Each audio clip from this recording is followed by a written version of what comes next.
Hello guys, আসসালামু আলাইকুম। আজকে আপনাদেরকে আমি দেখাবো যে কুষ্টিয়ার সেই খরিশাকুন্ডি থানার বিখ্যাত কিছু বাজার যেটাকে বলা হয় বামুন্দি। সেইখানে আজকে মোরা যাবো বাজার করতে। তো বাজারটারে করিয়েই মোরা যেমন যেহেতু সামনে কুরবানির ঈদ, যেহেতু মগু কিছু কেনাকাটা লাগবে।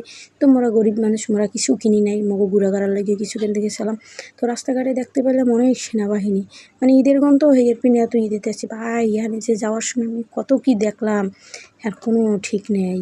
এনে উল্টো পাল্টা জায়গা রাখছেন না, এক উল্টো পাল্টা মদনপুর, তারপর কি বালামপুর, মানে বুঝি না আমি। মানে এইসব জায়গা কেন দেখেন অনেক সুন্দর আছে, আর ওখানে গেলেও মনে হয় ওটা খান শহরের মতন, মানে মনে হয় না যে ওটা একটা বামন্দি বাজার। তবে যাই হোক, বামন্দি বাজারে গেছিলাম, বান্দর দেখি নেই, চলে আসছিলাম। তো এখানে সব কিছুর বাজারের মধ্যে এখন ব্যস্তই আছে, খালি লিচু আর লিচু। যে আমরা গরিব মানুষ, মোরা খাইতে পারবো না, তাই মোরা চলে গেলাম বাজারের মধ্যে। তাই ড্রাইভার কাকুমগুলো গেলে ঘুরে ঘুরে মোরা দেখিয়া এক আমার পছন্দ হয়েছে, গরিবের না হয় চলে গেছিলাম। সর্বপ্রথম মোরা এই দোকানে নামছিলাম, কিন্তু এখানে পছন্দ হয় নাই, দেখে আর একখানে গেলাম। মোরা সবখানে ঘুরছি। তো দেখেন এখানের বাজারগুলোর মানে এত সুন্দর যে আমাকে মোড়লগঞ্জ বাজারে পাওয়া যায় না। আর আমি তো আইছি সেই মোড়লগঞ্জ দিয়ে এইখানে বাজার করতে, ঠিক আছে, কারণ এখানে সুন্দর সুন্দর জিনিস, অনলাইনের জিনিসগুলো পাওয়া যায়।